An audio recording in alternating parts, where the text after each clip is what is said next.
Alhamdulillah, sepertinya nomor sudah hadir. Ya. Assalamualaikum, Ustaz. Assalamualaikum. Yes, enggak. Baik, Bapak Ibu sekalian, hari ini adalah kelas perdana ya, sesi perdana atau kuliah perdana dari rangkaian keempat kajian motivasi Quran, rangkaian tema-tema yang keempat. Dan di sesi perdana ini kita akan membahas wajibatuna nahwal Quran. Kira-kira begitu bahasa artinya adalah kewajiban kita terhadap Al-Quran. Seperti apa tema ini akan dibahas seperti nanti kita simak bersama. Siap. Lagi prepare ya. Oke. Oke, Ustaz. Kapan terlambat. Bismillahirrahmanirrahim. Assalamualaikum warahmatullahi wabarakatuh. Waalaikumsalam warahmatullahi wabarakatuh. Alhamdulillah wassalatu wassalamu ala Rasulillah wa ala alihi wa ashabihi wa mawalah.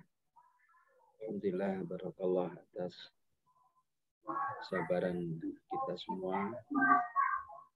Berkah Allah atas karunia istiqrar bersama Al-Quran. Sebagaimana kita melanjutkan pada sesi mustawa rabi', yakni mustawa tentang istiqrar bersama Al-Quran. Mustawa rabi', istiqrar berarti kokoh, ya.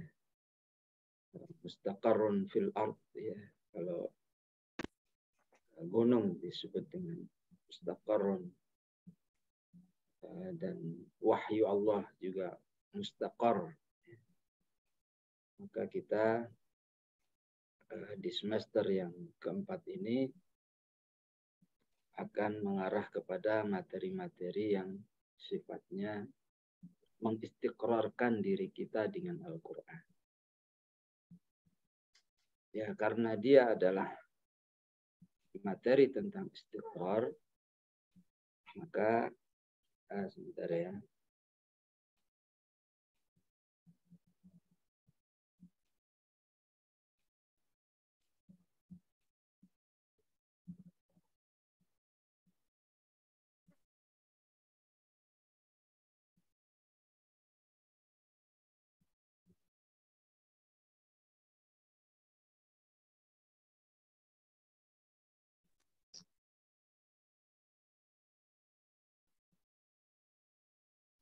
Ya, apaan iklan? Nah, dia materi tentang istiqrar, ya, menunjukkan berlakunya ayat Allah, "Tsumma awrasnal kitaba alladzina istafaina min ibadina." Berlakunya tamhis, waliyumahhisallahu alladzina amanu. Itulah yang disebut dengan istiqrar. Nah, bagaimanapun istiqrar itu satu sikap di mana Al-Quran itu, ya, mau diapain aja oleh manusia, tetap dia adalah sebagai bacaan Allah yang suci. Tetap sebagai sebuah firman Allah yang agung. Tetap sebagai sebuah kebenaran yang datangnya dari Allah Subhanahu wa Ta'ala. Betapapun sikap manusia itu, kalaupun seluruh manusia menganggap bahwa Al-Quran memiliki cacat, memiliki, ya, kekurangan, tapi Allah pasti akan membuktikan bahwa Al-Quran itu satu yang hak, datangnya dari Allah Subhanahu wa Ta'ala, dan itulah yang disebut dengan istiqrar. Dan tetap Allah akan membuktikan bahwa dzalika bi anna Allah huwal haqq wa anna ma yad'una min dunihi huwal batil wa anna Allah huwal aliyyul kabir. Mana orang-orang yang terus bersama Al-Quran, dia akan mengatakan, walaupun saya sendirian bersama Al-Quran ini, walaupun saya tidak ada temannya, ya, hanya saya yang, ya, hanya Allah takdirkan 1000 orang di negeri ini yang sabat bersama Al-Quran, sayalah orangnya. Kalau Allah takdirkan 10, sayalah orangnya. Kalau Allah takdirkan satu-satunya orang yang bersama Al-Quran, ya itulah saya. Itu yang disebut dengan istiqrar bersama Al-Quran. Makanya di materi istiqrar ini, ya, sudah pasti dia merupakan satu tamhis dari Allah Subhanahu wa Ta'ala. Saringan dari Allah, sehingga kita mengatakan kalau saja sahabat dengan Al-Quran ini isinya, Zoom ini cuma 2 orang, saya dengan Ustadz Miftah, ya nggak apa-apa. Ya nge-Zoom.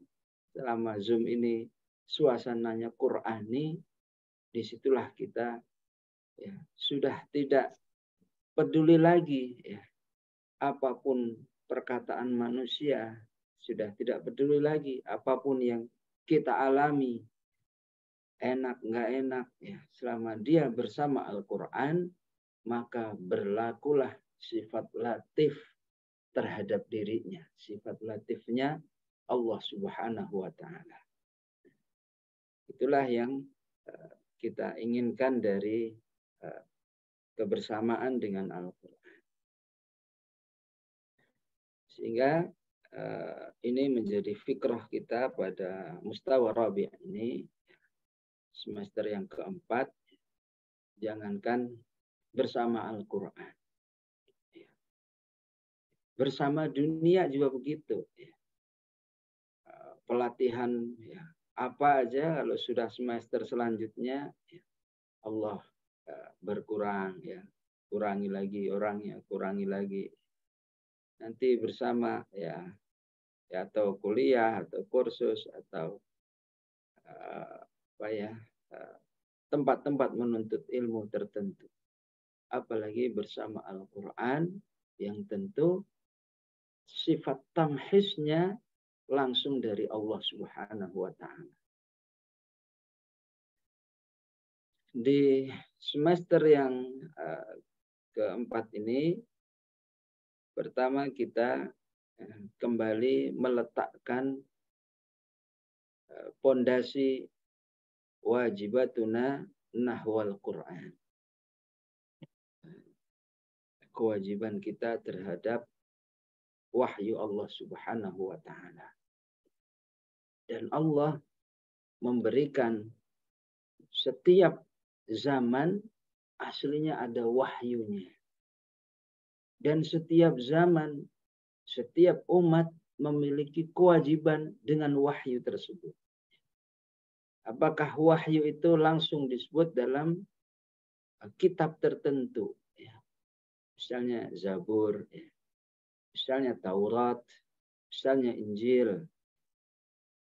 Atau Allah hanya sebut sebagai suhuf saja. Suhufi Ibrahim wa Musa. Nabi Ibrahim ya suhuf saja. Ya, lembaran-lembaran arahan dari Allah Subhanahu wa Ta'ala. Dan kita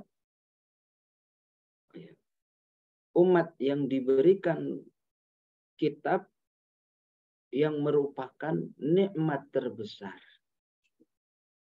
Apakah nikmat terbesar itu Allah sebut dengan pesan-pesan Ar-Rahman 'allamal Qur'an. Allah sebut dengan pesan Taha ma anzalna 'alaikal qur'ana litasqa. Atau Allah sebut dengan laqad mannallahu 'alal mu'minin. Ya. Artinya manna berarti nikmat yang paling besar. Atau ya, sekian banyak ya, Allah menyebut Al-Quran sebagai nikmat yang tidak diberikan oleh umat-umat sebelumnya. Bahkan ya, sebatas surah Al-Fatihah ya, itu satu surah yang banyak ya dijadikan rasa iri ya bagi orang-orang Yahudi dan orang-orang Nasrani,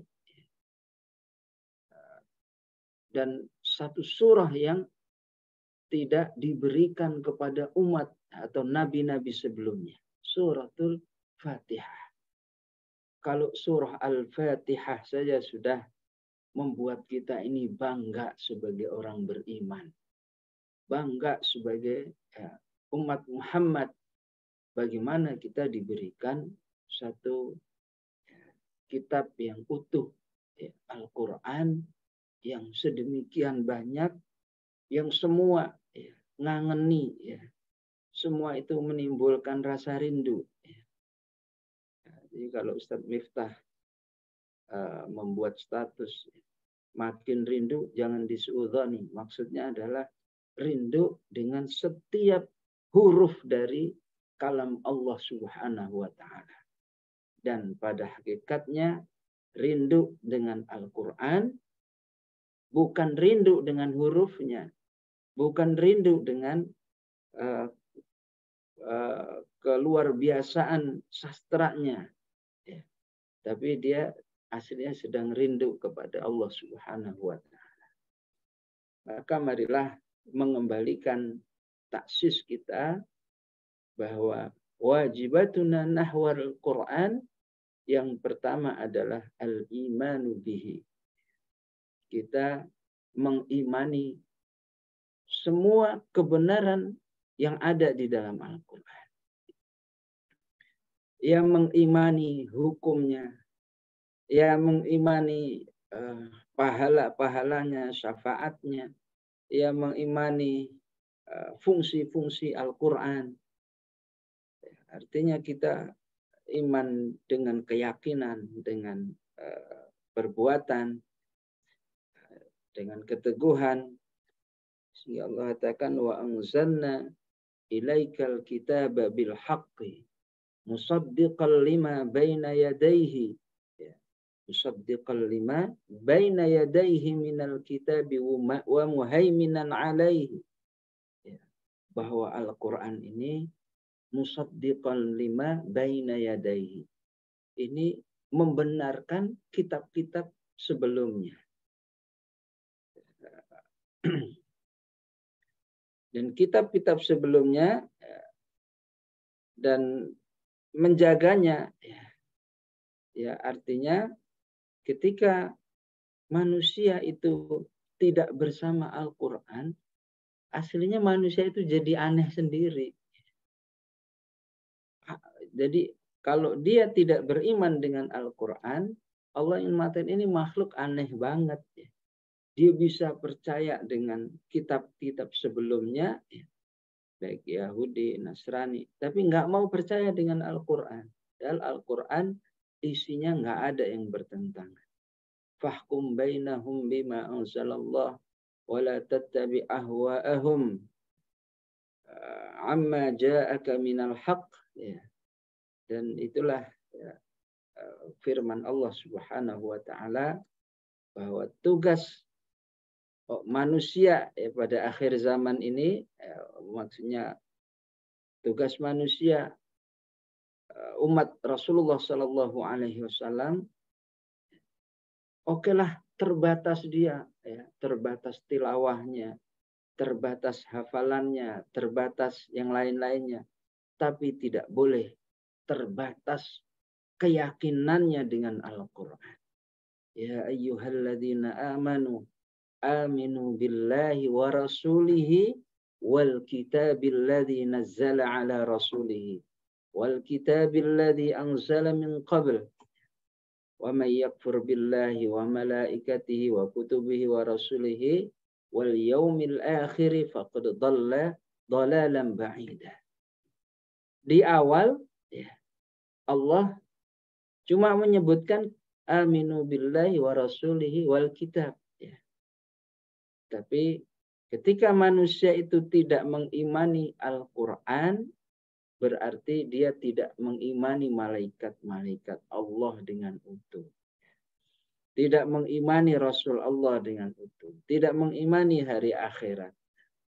Dan siapa yang keimanannya terhadap Al-Quran itu tidak utuh, maka sungguhnya Allah sebut faqad dhalla dhalalan ba'ida.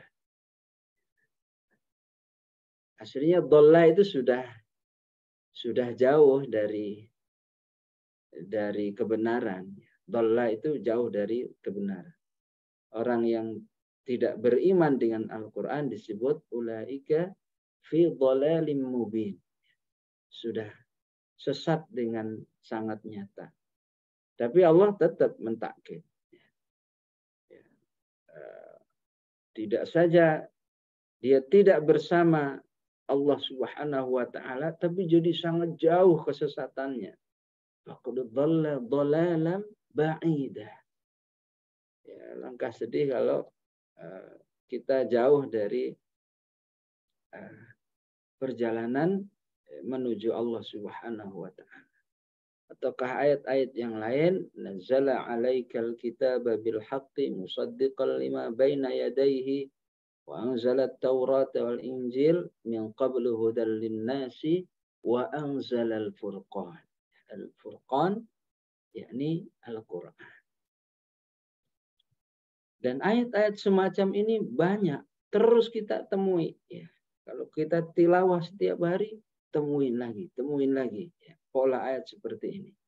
Innalladzina kafaru bi ayatillahi, enggak beriman dengan Al-Qur'an. Innalladzina kafaru bi ayatillahi lahum adzabun syadidun wallahu azizun dzuntiqam.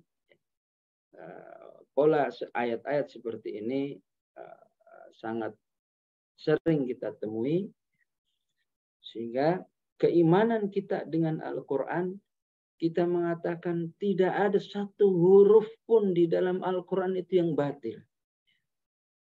Kalau nggak percaya, Allah langsung coba buat. Ya. Waktu bimisli, ya. Bimislihi, ya.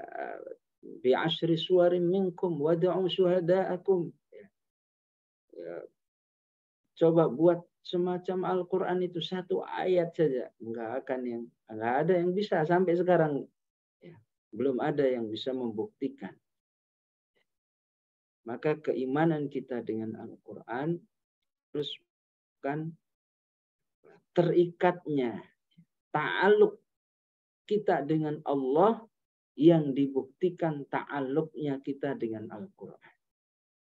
Dan itu adalah yang membuktikan bahwa iman dengan jawarih, ya, dengan perbuatan amal kita adalah memiliki keterikatan yang kuat dengan Al-Quran. Yang menunjukkan itu hasilnya keterikatan kita dengan Allah Subhanahu wa ta'ala. Entah kita percaya dengan hukumnya, kita percaya dengan fungsi-fungsinya, kita percaya dengan berita-beritanya, walaupun di dunia itu beritanya belum terjadi. Apa yang belum terjadi? Ya'juj, Ma'juj misalnya, belum terjadi. Yang belum terjadi, Dajjal. Yang belum terjadi, ayat-ayat Makkiyah. Padahal ayat Makkiyah itu turunnya lebih dulu. Ayat Madaniyah turunnya belakangan. Ya, tapi perlu kita ingat ya bahwa ayat Madaniyah dan Makkiyah tidak selalu turunnya di Mekah dan di Madinah, tidak selalu. Tapi dia fase dakwah Madinah ya setelah hijrah maksudnya. Kalau dia turun setelah hijrah, walaupun turunnya di Mekah disebut dengan ya Makkiyah, disebut dengan Madaniyah. Walaupun turunnya di Mekah. Misalnya al-yauma akmaltu lakum dinakum wa atmamtu alaikum. Itu turunnya saat Fathul Makkah di Mekah. Tapi surahnya disebut Madaniyah. Nah, surah Makkiyah dia berbicara justru ya, banyak tentang hari akhir. Banyak tentang kejadian-kejadian hari kiamat. Begitulah kenapa nanti aja lah ya. Kenapa enggak di Madinah dulu, nanti di Madinah. Ayat-ayat itu menunjukkan bahwa tuntutan terhadap Al-Quran yang utama itu adalah yu'minu bihi. Yu'minuna bima unzila ilaika. Di Al-Baqarah awal. Walladzina yu'minuna bima unzila ilaika. Jadi memang dituntut pertama adalah mengimani. Walaupun kok mustahil. Apa iya nanti ada peristiwa hari kiamat. Justru ketika orang-orang sudah masuk agama Allah, sudah siap keimanannya, justru nanti ayat-ayatnya tentang banyak tentang hukum, banyak tentang muamalah, banyak tentang ibadah. Maka tuntutan kita adalah mengembalikan lagi keyakinan kita dengan Al-Quran. Tidak ada tidak boleh ada keraguan sedikit pun di situ berita mustahil. Apa misalnya cara membangun keluarga, cara membangun diri sendiri, membangun kepribadian. Kalau ingin berkualitas, betapa banyaknya orang ini demi untuk membangun dirinya, pelatihan ini, pelatihan ini, pelatihan. Padahal baca Qur'annya tidak pernah menjadi satu perhatian khusus. Maka ini menunjukkan iman yang harus terus diperbaiki. Masalah keluarga, rujukan ini, ngambil lagi pelatihan ini supaya keluarga kokoh segala macam. Di Al-Quran, ntar ya, di mana keimanan kita?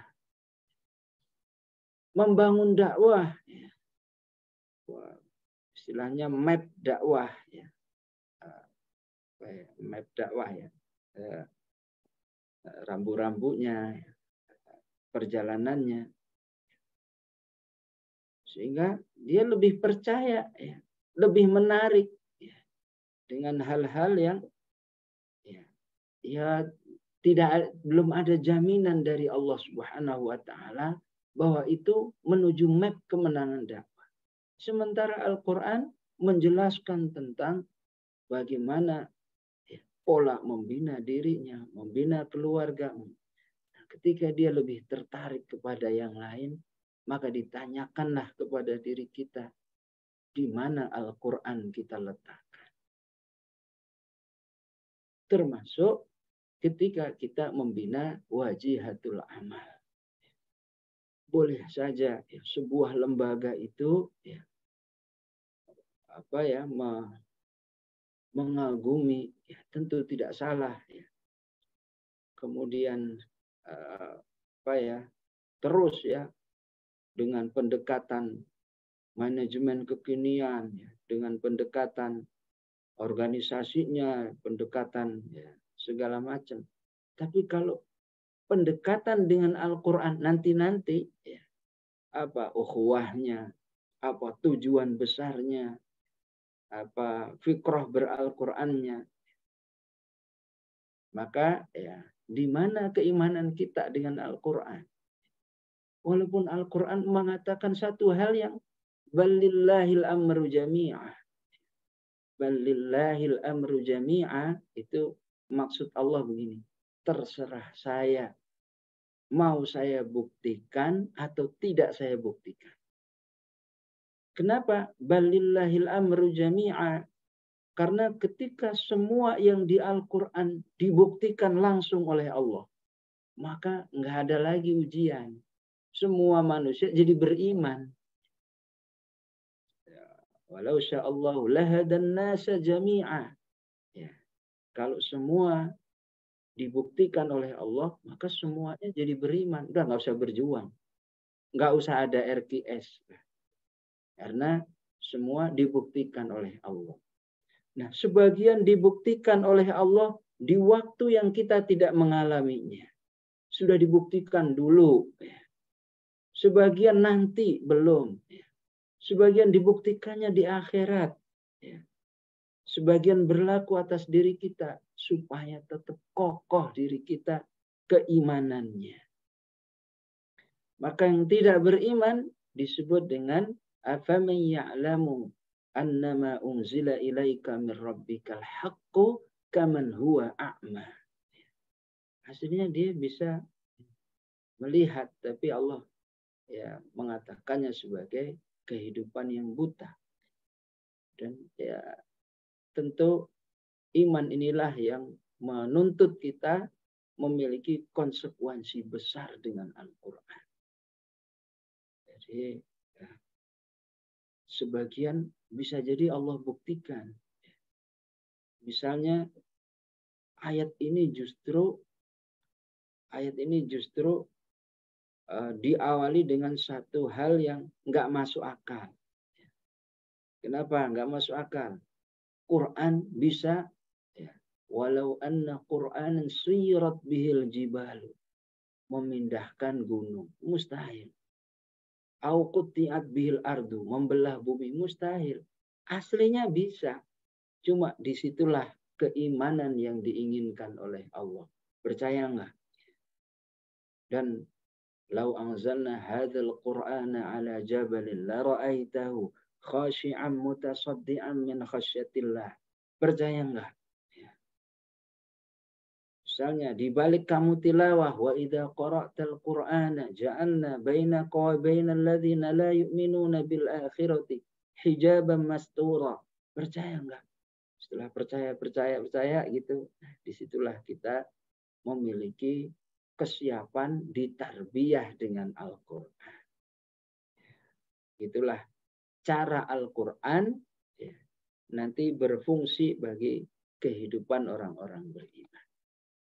Baik, pembahasan panjang tentang al-imanu bil Quran kita cukupkan di sini. Wajibatuna yang kedua, kewajiban kita dengan Al-Quran adalah ta'zim bil Quran. Mengagungkan Al-Quran sebagaimana dia agung dari Allah Subhanahu wa ta'ala. Semua kisah-kisah yang tidak masuk akal dimuat di Al-Quran. Ya, maksudnya tidak semua, banyak sekali kisah-kisah yang nggak masuk akal ditulis oleh Allah di dalam Al-Quran. Apa kisah misalnya wasna'il fulka, artinya di surah Hud tentang perahu. Itu yang mustahil, seluruh manusia dihabisi oleh Allah. Atau kisah surah Al-Kahfi. Surah Al-Kahfi orang bisa tidur 300 tahun. Ataukah kisah Nabi Musa. Dibelahnya lautan. Atau kisah Ibrahim. Api yang tidak mampu membakar hatta satu pori-pori dari kulitnya Nabi Ibrahim. Dan banyak banget Tapi Allah mengatakan bahwa memang cerita-cerita itu dahsyat banget Ada nggak film yang sedahsyat itu? Mission Impossible nggak sedahsyat itu. Nggak ada cerita yang sedahsyat apa yang diceritakan oleh Al-Quran. Tapi Allah tetap mengatakan saking agungnya Al-Quran ini, ketahuilah bahwa Al-Quran ini jauh lebih dahsyat dari cerita-cerita itu. Makanya ketika Allah ingin menceritakan Al-Quran itu, menceritakan kisah-kisah itu, Allah mulainya dengan mengagungkan Allah, mengagungkan Al-Quran. Surah An-Naml ya, diawali dengan wa innaka latulaqqal Quran. Cerita Al-Kahfi, kedahsyatan Al-Quran lebih besar daripada kejadian di Al-Kahfi itu. Maka Allah ungkapnya dengan ta'zim, ya, dengan Al-Quran itu sendiri. Ya. Alhamdulillahilladzi anzala ala abdihil kitaba wa lam yaj'al lahu iwaja. Lihat ungkapan para ulama. Ya. Bahwa memang nanti akan dikisahkan kejadian besar ya, tentang Al-Kahfi tidur 300 tahun. Tapi jangan lupa ya, Al-Quran ini lebih agung daripada itu. Lebih dahsyat dari itu. Kemudian ya, Allah katakan misalnya tentang kisah-kisah ya di perjuangan Rasulullah Shallallahu Alaihi Wasallam dan tarbiyah Quran yang banyak di surah Al-Furqan. Sebelumnya diawali dengan ta'zim Quran. Tabarakalladzi nazzalal furqana ala 'abdihi liyakuna lil 'alamina nadhira. Begitu pola Al-Quran.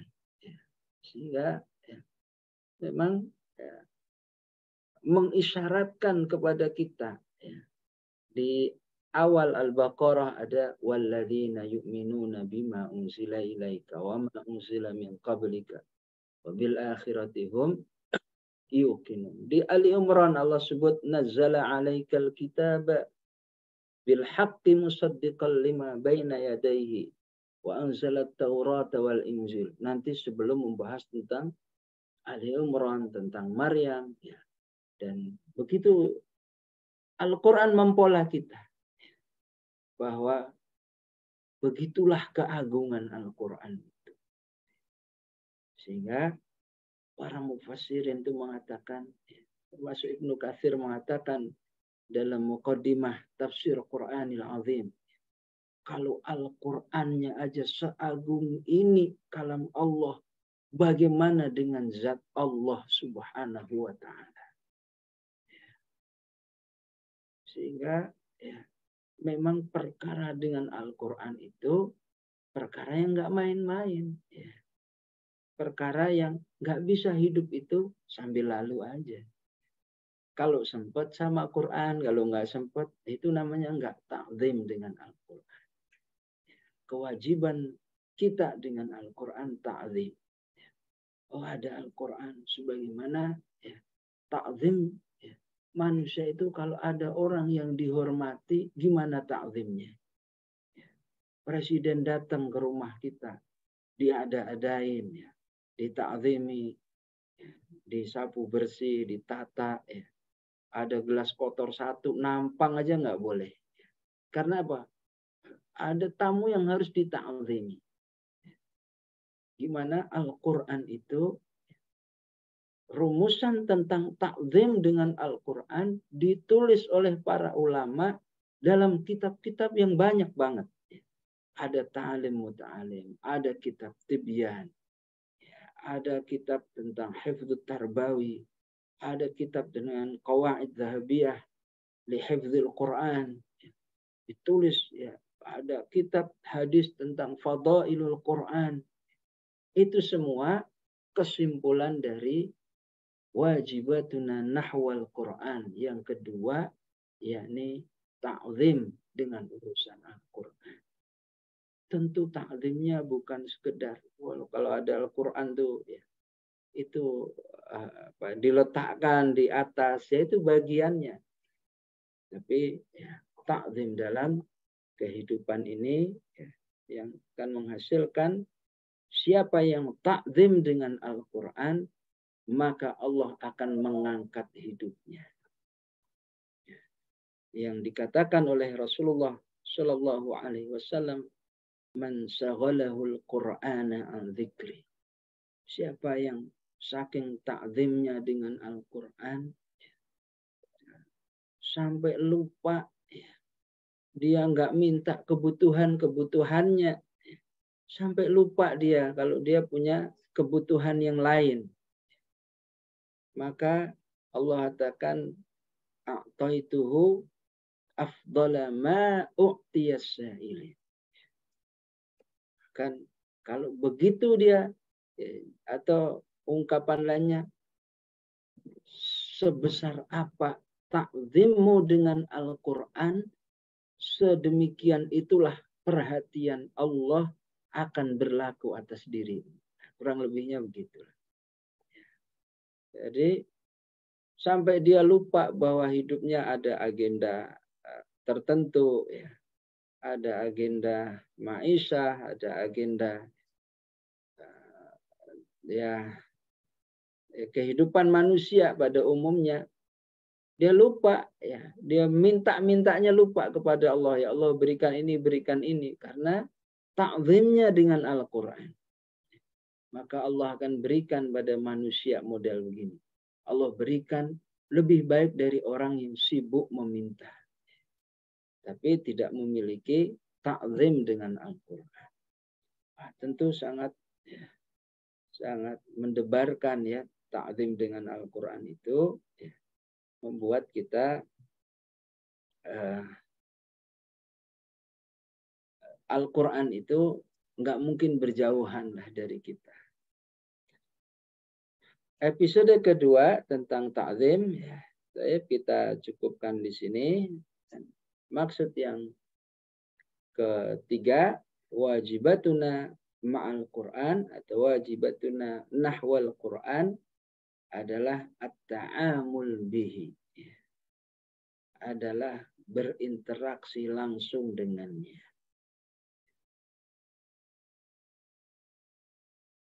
Interaksi yang paling dasar, tilawah, sebagai bukti keimanan.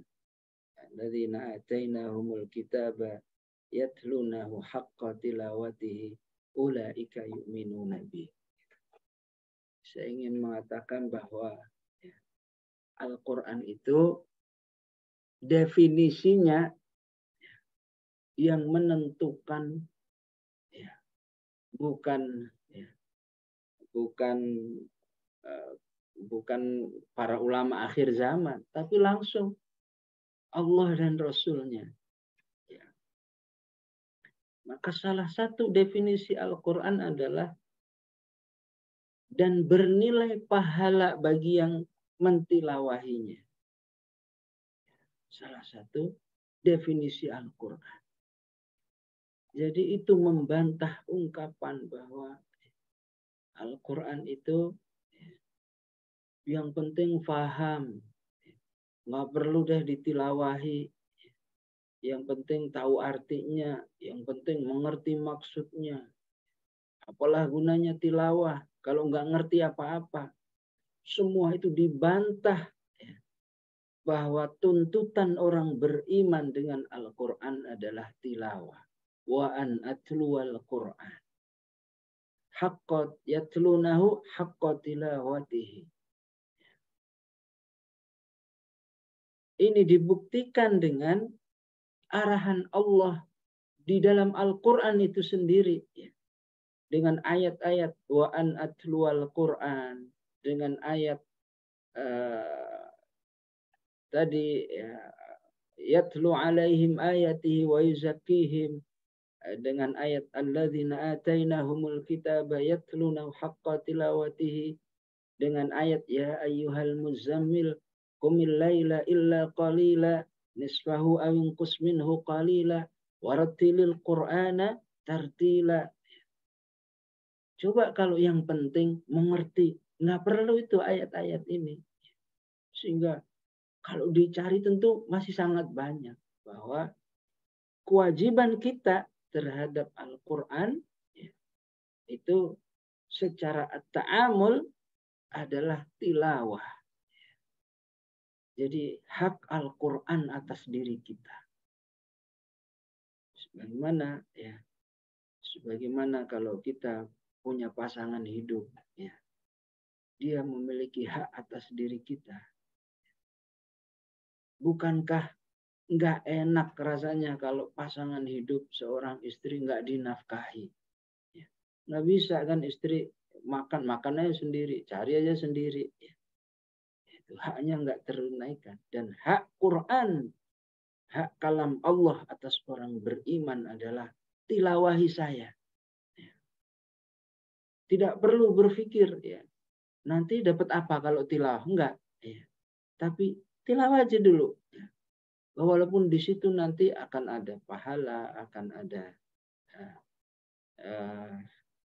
syafaat di hari akhirat, ada kenaikan posisi di surga.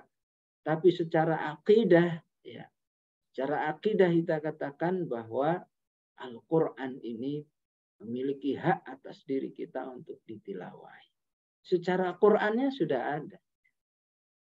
Secara amaliannya, ya, bukankah para sahabat itu orang yang paling mengerti, ya, di mana Al-Quran itu turun. Yang paling mengerti apa maksud Al-Quran itu turun. Yang paling mengerti, ya, tafsirnya. Tetapi mereka menunaikan hak Al-Quran itu dengan tilawah. Sahabat tilawah. Kalau urusannya, yang penting ngerti, sahabat sudah paling mengerti. Sehingga Rasulullah mengatakan, ya, tilawah Al-Quran itu satu hurufnya 10 kebaikan. Dan aku tidak mengatakan alif lam mim satu huruf. Coba alif lam mim artinya apa? Kan nggak ada artinya. Tidak ada yang tahu artinya yang lebih tepat kecuali Allah sendiri. Manusia bolehlah mengatakan alif Allah maksudnya, lamnya malaikat, mimnya Muhammad, bolehlah.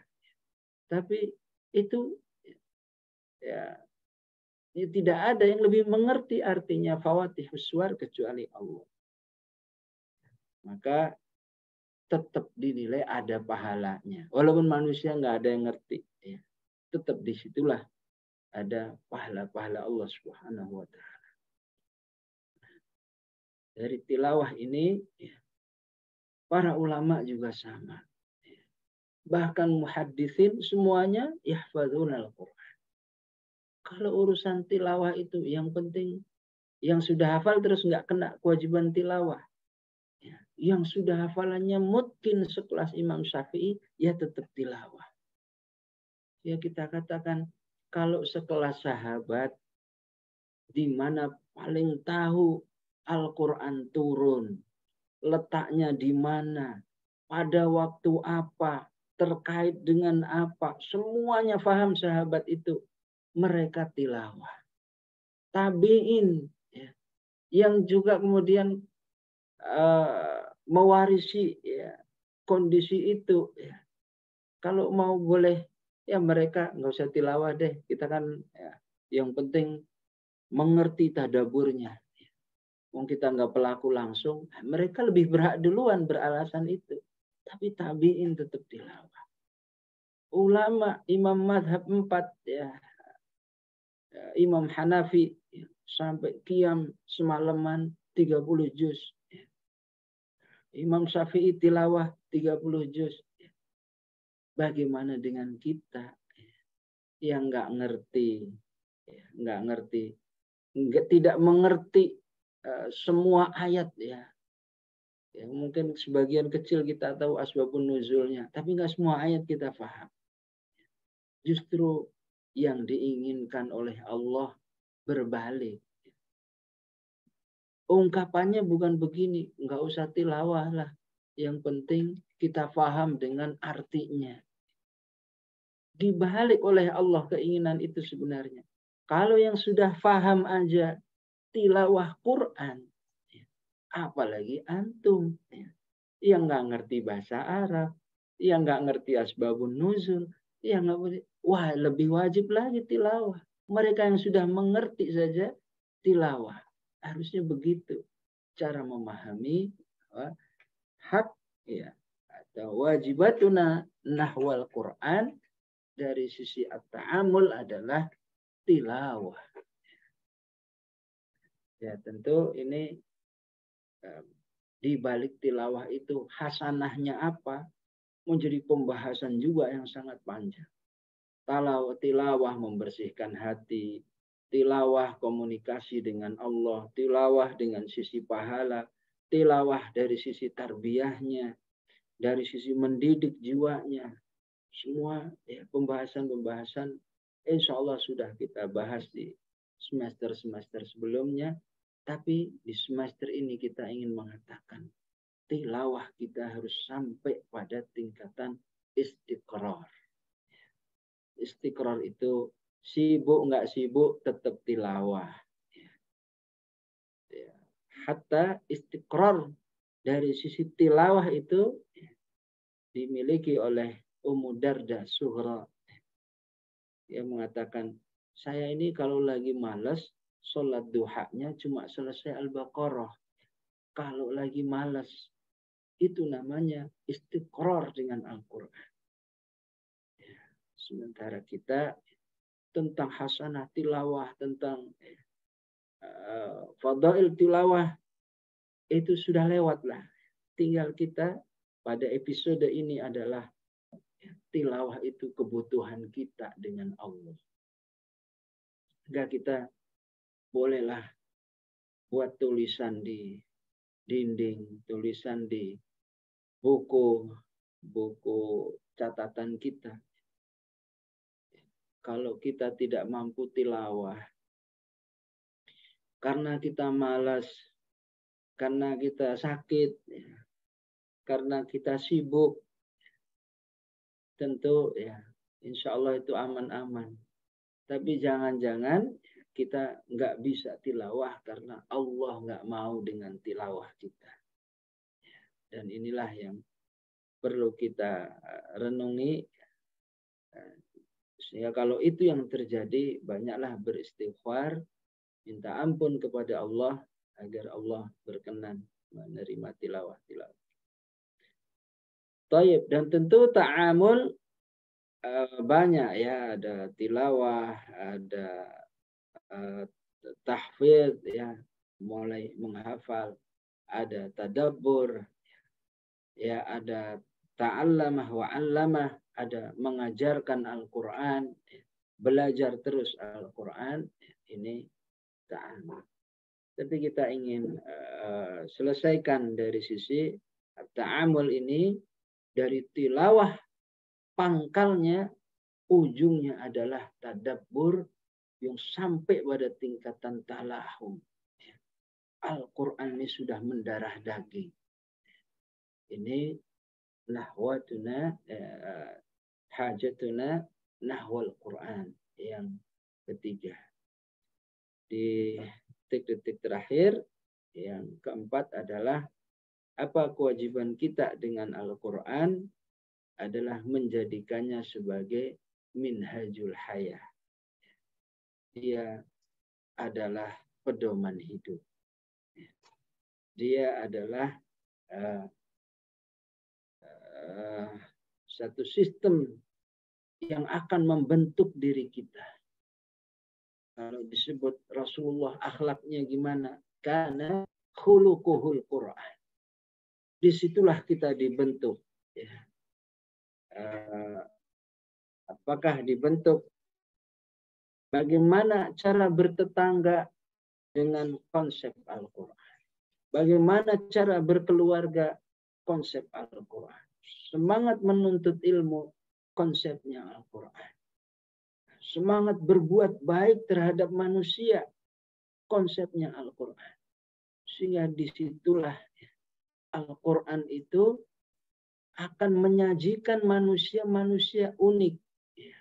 Ini orang kok hebat banget ya. Disakiti kayak apapun, mudah banget memaafkan. Itu Al-Quran. Ini orang kok bisa banget ya. Betapapun hidupnya sudah menderita. Habis menderita. Ya. Seperti Nabi Ayub. Tapi dia tetap bisa mengatakan, Rabbi auzi'ni an askura ni'mataka allati an'amta alayya wa an a'mala salihan tardahu. Padahal sudah sangat menderita. Itulah konsep Al-Quran. Apapun, ya, semua menjadi sangat ringan karena urusan-urusannya diserahkan kepada Allah Subhanahu wa Ta'ala. Dan begitu akhlaknya baik dengan siapapun, ya, sesuai dengan arahan-arahan Allah Subhanahu wa Ta'ala. Betapa baiknya akhlak Rasulullah dengan keluarga, dengan sahabatnya, bahkan dengan orang-orang yang menzaliminya, bahkan dengan orang-orang yang mencacinya. Jadi bangunan akhlak ketika Al-Quran itu dijadikan minhajul hayah, nanti muncul ini kepribadiannya. Ketika nanti sampai kepada ya manhajul hayah, manhaj kehidupan manusia, dan disitulah akan tumbuh Islam sebagai rahmatan lil alamin. Islam ini rahmat seluruh alam karena orang-orang beriman menjadikan Al-Quran bagi dirinya sudah bukan lagi sekedar kebutuhan pahala, bukan lagi kebutuhan apalagi tasmi' ya, tanpa melihat mushaf, tapi dia bisa menjadikan hidup ya dalam dirinya itu sebagaimana Rasulullah disebutkan khuluquhul Quran. Kalau dia berbentuk manusia-manusia yang beral-Quran, maka Allah nyebutnya dengan generasi Rabbani. Walakin kunu Rabbaniyin bima kuntum tu'allimunal kitaba wa bima kuntum tadrus. Di Al-Quran inilah yang terpahami ya, sebagai langkah ya, membentuk kepribadian, membentuk karakter dakwah, membentuk sebuah lembaga yang insya Allah sangat dicintai oleh Allah dan dicintai oleh orang-orang beriman, dan model seperti inilah yang insya Allah menjadi kehidupan yang sangat berarti sampai kita bertemu dengan Allah pemilik Al-Quran ini. Jadi wajar kalau nanti di akhirat semua amalan soleh putus kecuali tilawah Quran. Nah, dari Al-Quran inilah Allah ingin mengangkat ya, sebagaimana Rasulullah mengatakan innallaha yarfa'u bihadzal kitab bihadzal Quran qauman wa yad'u bihal akharin. Allah ini akan mengangkat sebuah kaum dengan Al-Quran dan Allah akan menghinakan meletakkan serendah-rendahnya kaum yang lain karena dia tidak memberikan kewajiban-kewajibannya dengan Al-Quran. Wallahu a'lam bishawab. Sallallahu ala sayyidina Muhammad wa ala alihi wa ashabihi wa baraka wasallam.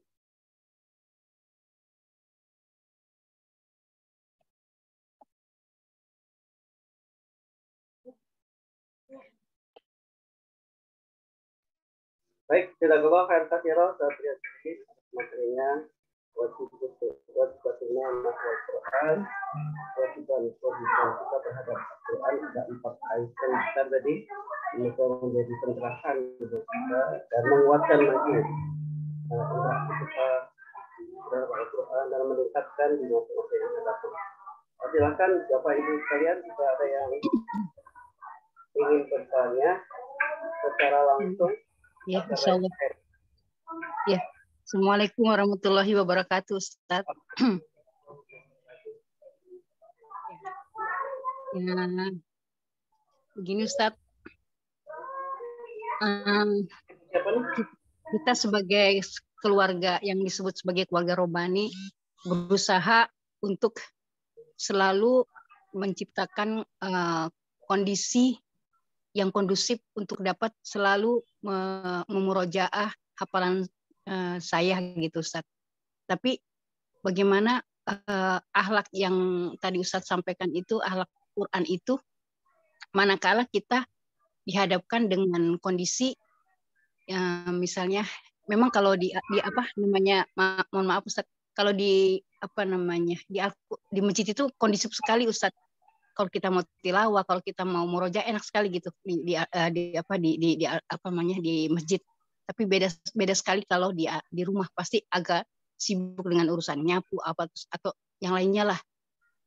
Nah, sekarang bagaimana kita terus menjaganya itu manakala di masjid sendiri itu kita sudah menjadikan Al-Qur'an ini sebagai tadi pedoman hidup kita gitu.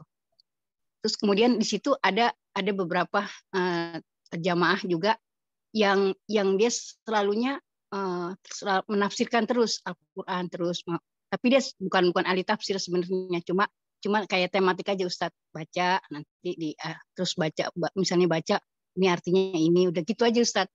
Nah, sedangkan tadi kata Ustadz kan ada haknya, apa namanya, Al-Qur'an itu memang harus dibaca, bukan hanya ditafsirkan saja. Nah, itu bagaimana Ustadz? Bagaimana memberi pemahaman juga kepada salah satu jamaah supaya juga bisa balance gitu. Jadi biasanya itu kondisi ini Ustadz, biasanya tiap hari saya lakukan di masjid ini sambil menunggu suruk Ustadz gitu. Nah, bagaimana untuk menjaganya itu biar bisa juga mewarnai mereka gitu Ustadz. Itu saja Ustadz. Assalamualaikum warahmatullahi wabarakatuh. Barakallahu fiik ya. Ya, bismillahirrahmanirrahim. Pertama, bahwa semua orang-orang beriman itu dibebani oleh Allah mendakwahkan Al-Quran ini. Sebenarnya ini menjadi wajibatun yang terakhir. Cuma karena waktunya habis tadi nggak saya bahas. Wajibatun yang terakhir ad-da'wata ilai. Berdakwahkan manusia untuk kembali kepada Al-Quran. Ya, syukron, ini justru menjadi jawaban di atas keterbatasan waktu. Pertanyaan ini sekaligus melanjutkan bahwa kewajiban selanjutnya atau kewajiban terakhir adalah mendakwahkan Al-Quran sampai nilai-nilainya. Nah, semua nabi kena kewajiban ini. Tetapi ada yang Allah berikan tadbir, ya, berhasil di pandangan manusia, ada yang tidak berhasil dalam pandangan manusia. Seperti Nabi Nuh. Ya, tetap diabadikan oleh Al-Quran. Di surah Hud diungkit lagi. Sampai ada surahnya sendiri. Ya. Surah Nuh. Ya. Dan walaupun secara manusia gagal. 1000 tahun. Ya. Pesertanya sedikit. Ya. Nggak nyampe 80. Ya. Pada akhirnya Allah tetap mengatakan Nabi Nuh sukses. Padahal anaknya sendiri nggak mau, tapi Allah sebutnya sukses. Jadi ya begitulah kita menyeimbangkan antara dairatul amal dan dairatul fikrah. Fikrahnya kita berjuang, ya, mengal-Qur'ankan diri dan umat. Realitanya tidak selalu sama, nggak selalu sama. Ada yang di rumahnya kondusif banget, ada yang sedang-sedang, ada yang nggak kondusif sama sekali. Diledekin, ngapain tuh ngaji terus? Ya, emang kenyang pakai Quran makan. Ya. Ada yang gitu. Ya. Dan tentu yang penting bagi kita istiqrar tadi. Ya. Mau yang kondusif tetap, yang nggak kondusif ayo. Ya. Nah, begitulah di rumah kita juga begitu. Hatta personalnya juga begitu.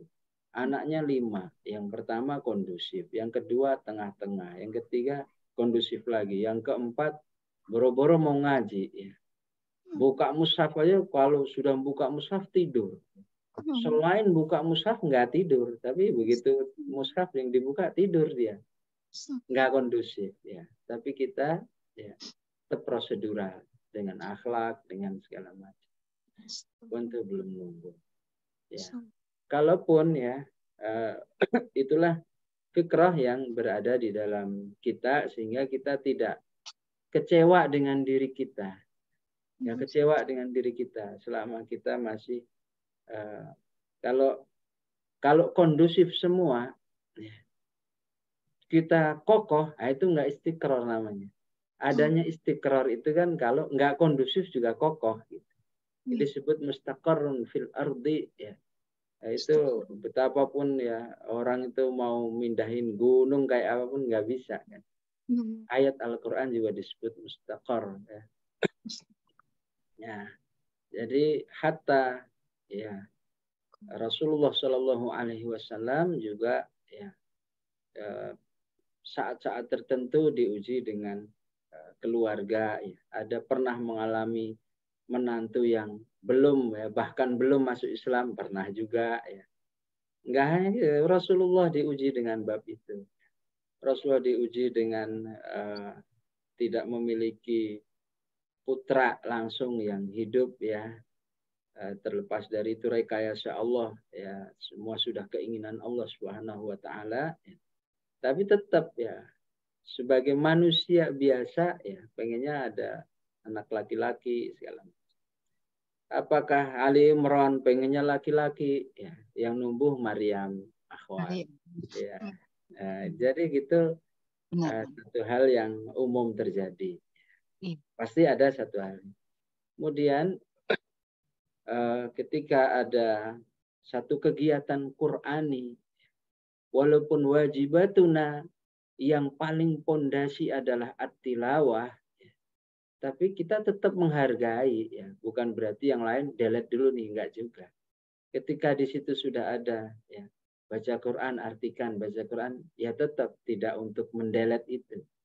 Kita tetap pelihara itu, ya, tetap tafadhol.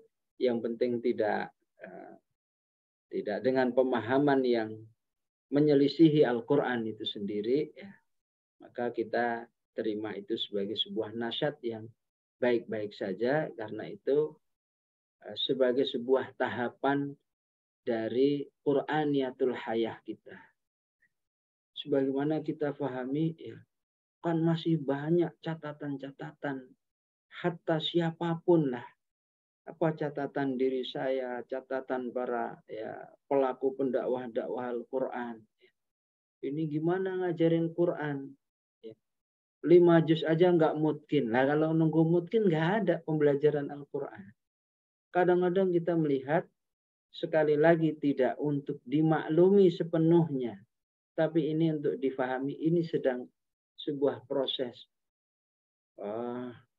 Misalnya sekarang ada ya, tasfih guru-guru Quran, dan saya bagian dari yang mentasfih itu.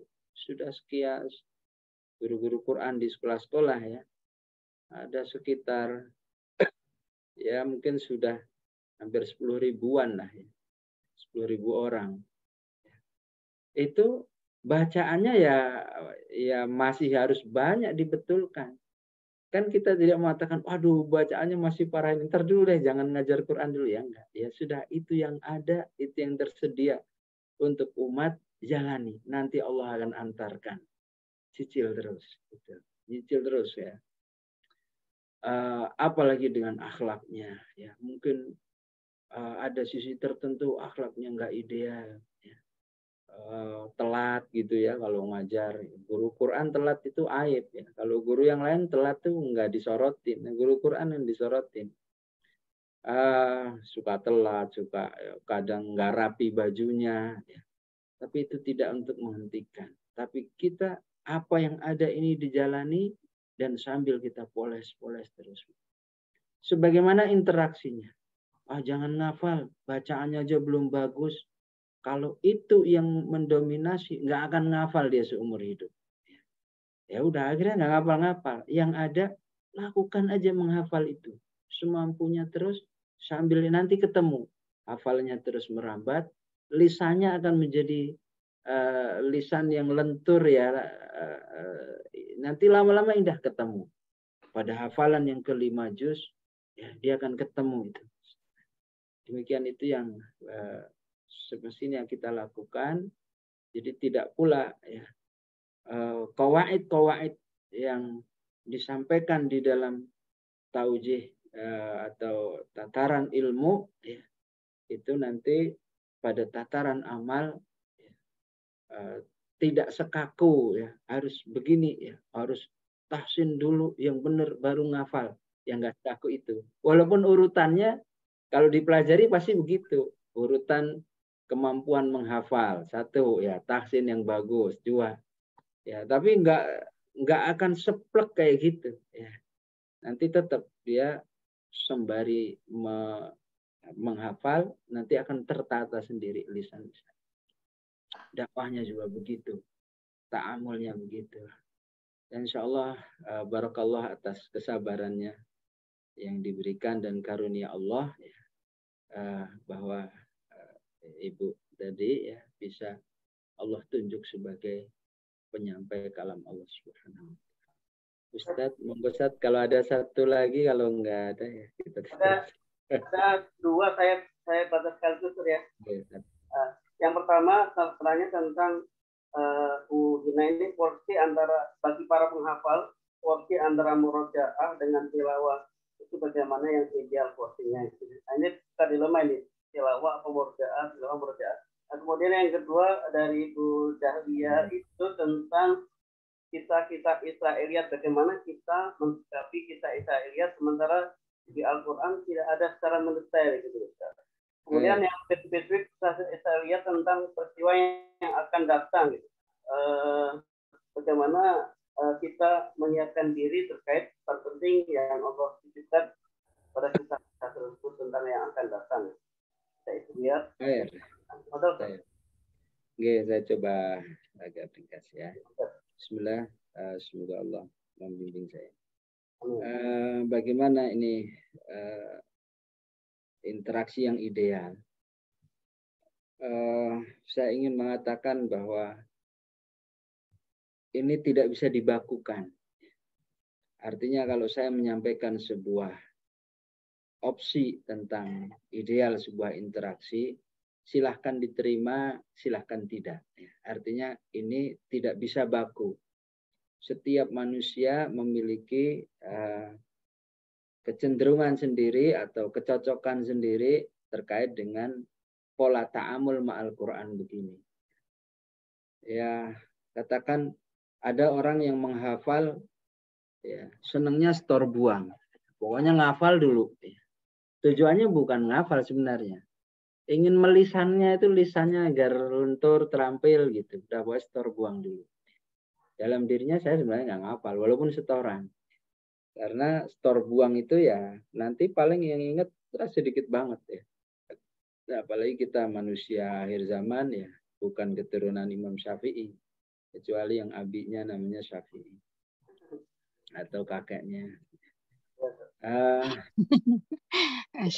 Kemudian ada yang senangnya pokoknya saya ngafal itu sejuz. Nanti masuk juz kedua ujian juz 1, 2. Masuk juz 3, juz 1, 2, 3. Ya. Jadi mana yang lebih baik? Dua-duanya baik. Nanti jatuhnya sama aja itu. Yang setor buang dulu baru murojaah 2 tahun juga mungkin ya. Yang mau urut 1 juz mungkin, 2 juz, 1, 2 mungkin, 3 juz, 1, 2, 3 sama aja ketemunya 2 tahun. Nah, mana yang paling pas? Yang bisa mengukur adalah dirinya.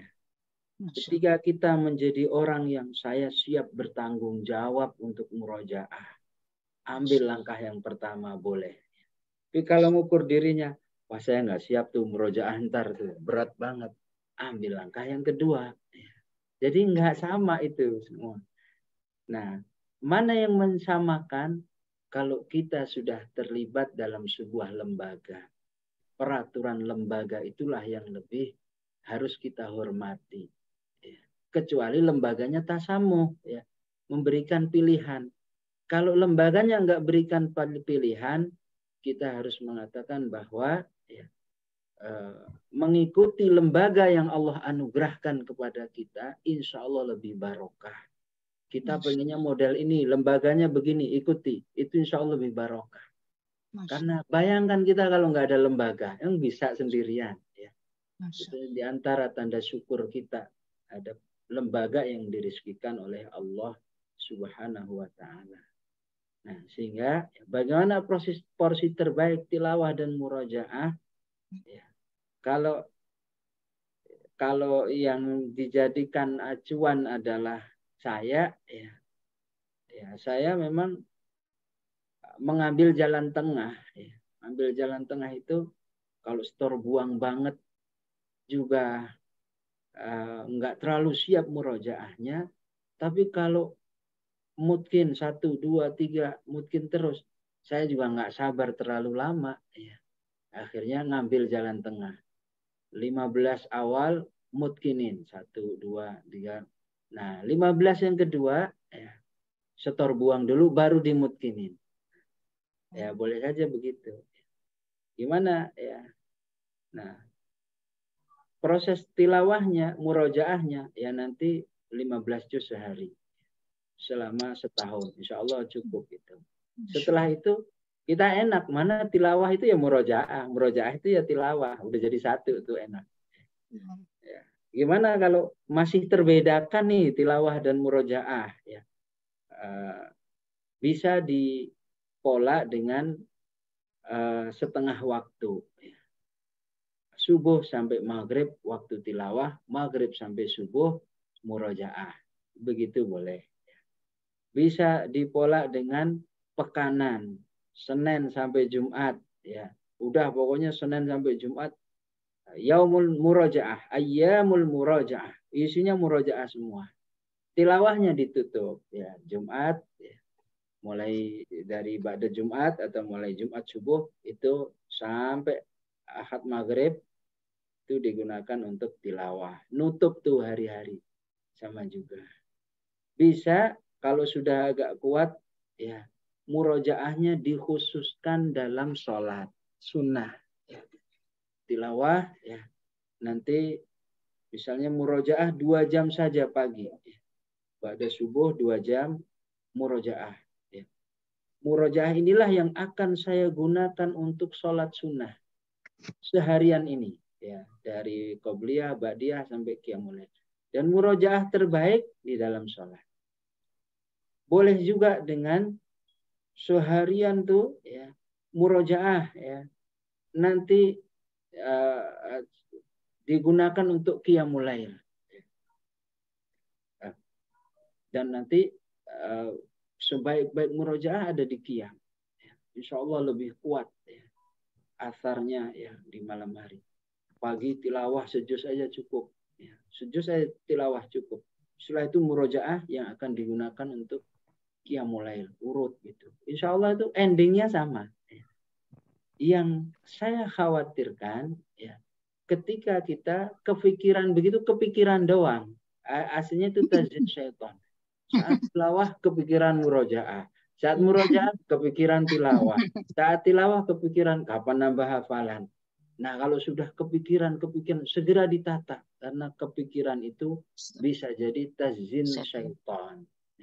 Syaitan sedang aslinya bukan kepikiran mau murojaahnya, tapi syaitan ingin menghentikan tilawahnya.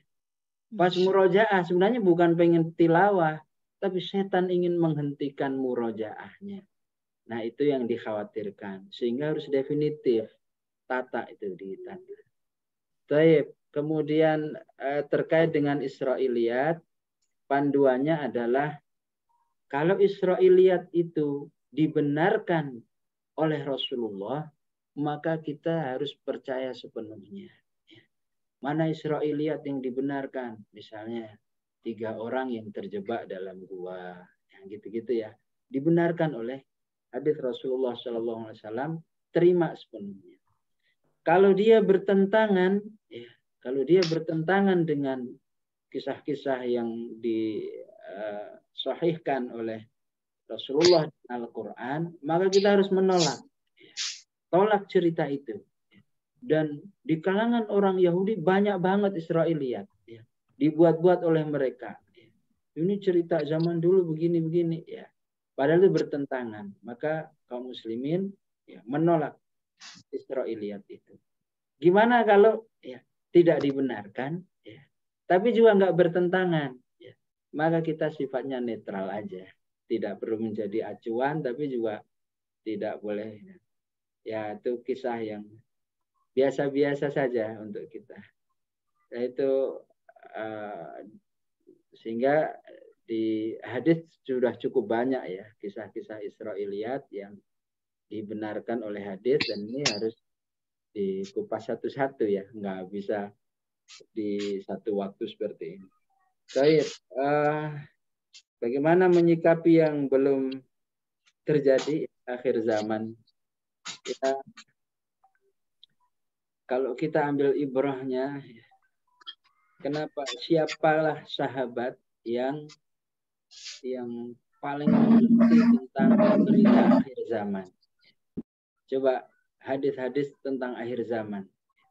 Biasanya siapa itu hadisnya? Hudzaifah ibnul Yaman. Itu banyak meriwayatkan hadis-hadis tentang akhir zaman. Jadi Hudzaifah ibnul Yaman itu hadisnya khasnya dua. Tentang rahasia kemunafikan, ya, rahasia-rahasia, dan dia paling tahu orang-orang munafik dan tahu akhir zaman. Nanti beda kalau bab fikih, ilmu segala macam, biasanya Abbas, Ibnu Abbas. Tentang ibadah Abu Hurairah radhiyallahu an. Umumnya ya, tidak selalu. Maka kita melihat bagaimana tempaan Hudzaifah ibnul Yaman itu ditempa dengan Al-Quran oleh Rasulullah Shallallahu Alaihi Wasallam. Maka dia sangat berhati-hati dengan urusan akhir zaman. Jadi pertama sikapnya kalau istinbat dengan sirah ini, pegang teguh Al-Quran. Supaya kalau kita nggak ada ilmunya, kalau kita bingung, Allah yang mengantarkan untuk diselamatkan. Pegang teguh Al-Quran. Ini termasuk nasihat para ulama ya, ulama muhaddisin ketika menyikapi kenapa hadis-hadis akhir zaman itu banyak diriwayatkan oleh Hudzaifah ibnul Yaman. Kemudian ya tetap kita mengimani ya semua kebenaran akhir zaman ya, peristiwa hari kiamat, dan tetap tawazun ya. Tidak panik ya, tapi tidak meremehkan. Artinya sebenarnya ajal kita saja kan bisa jadi besok pagi nggak sempat ketemu, bisa jadi sebelum hari kiamat sudah ketemu Allah duluan. Jadi sibuklah pada persiapan kita bertemu Allah. Insya Allah terhandle tuh hari kiamat. Tapi kalau kita sibuknya hari kiamat nanti panik-panik, akhirnya nggak sibuk dengan persiapan bertemu Allah. Nah, itu jadi musibah sendiri buat kita. Jadi kalau ada urusan-urusan itu ya, apalagi ya saya lihat yang sering menceritakan hari kiamat tentu sebuah amal soleh yang sangat besar ya, tapi kadang-kadang ya dengan nas-nas yang dhaif masih dipakai ya, kadang-kadang jadi kekhawatiran yang berlebihan, dan ini juga harus diimbangi dengan takarub dengan Al-Quran yang cukup, sehingga kita stabil lah menyikapi itu. Karena kestabilan penyikapan itu nggak bisa direkayasa. Dia memang ya enggak, saya mau stabil tetap nggak bisa begitu. Dia ada kalau maknawiyahnya cukup, dan itu adanya dari hubungan kita dengan Allah Subhanahu Wa Taala. Taib, masya Allah, mohon maaf belum bisa berlanjut. Kita cukupkan di edisi selanjutnya. Silakan mohon menutup dengan doa. Bismillahirrahmanirrahim. Alhamdulillahirabbil alamin. Hamdan yuwafi ni'amahu wa yukafi mazida ya Rabbana lakal hamdu kama yanbaghi li jalali wajhika wa 'azimi sultanik. Allahumma ya Rahman ya Rahim ya Karim ya 'azim, la ilaha illallah rabbul arsyil 'azim. لا إله إلا الله رب السماوات السبع ورب العرش الكريم. سبحان الله عدد ما خلق في السماء، سبحان الله عدد ما خلق في الأرض، Subhanallahi adada ma khalaqa bainahuma. Subhanallah wa bihamdihi adada khalqihi wa ridha nafsihi wa zinata arshihi wa midada kalimatih. Allahumma ighfir lana ajma'in. Allahumma ighfir lana fi maqamina hadha ajma'in. Allahumma ighfir lana wa li ikhwanina alladhina sabaquna bil iman. Wa la taj'al fi qulubina ghillan lil ladzina amanu rabbana innaka antar ra'ufur rahim. اللهم اغفر لنا ما قدمنا وما أخرنا وما أسررنا وما أعلنا وما أنت أعلم به منا أنت المقدم وأنت المؤخر وأنت على كل شيء قدير.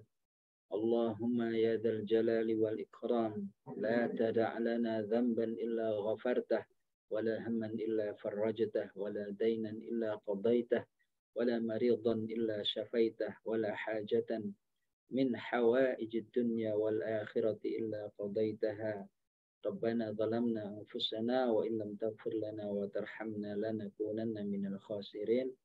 ربنا آتنا في الدنيا حسنة وفي الآخرة حسنة وقنا عذاب النار. وصلى اللهم على سيدنا محمد وعلى آله وأصحابه وبارك وسلم. الحمد لله رب العالمين. السلام عليكم ورحمة الله وبركاته. Waalaikumsalam warahmatullahi wabarakatuh. Izin ya. Bapak sekalian, berikanlah kajian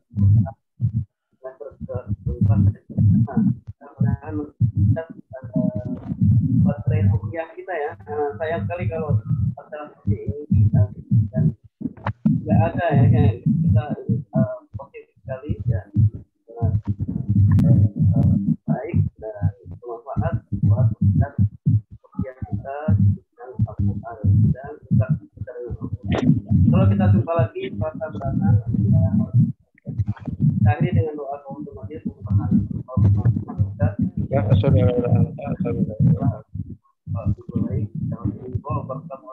Assalamualaikum warahmatullahi wabarakatuh. Waalaikumsalam warahmatullahi wabarakatuh.